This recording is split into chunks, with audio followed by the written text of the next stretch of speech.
Now, burns covering 70% of someone's body is not minor injuries, right? Because what that is going to involve in terms of getting, medical attention is multiple surgeries, skin graft, high risks of infection, long hospital stays, long-term rehabilitation, not to mention the psychological trauma that comes from the whole experience and event. Even survival doesn't mean restoration.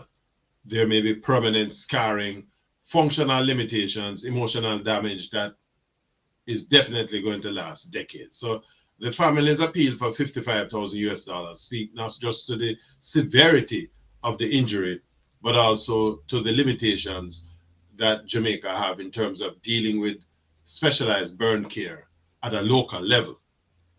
Problem is that violence doesn't just strain families, it strains national system.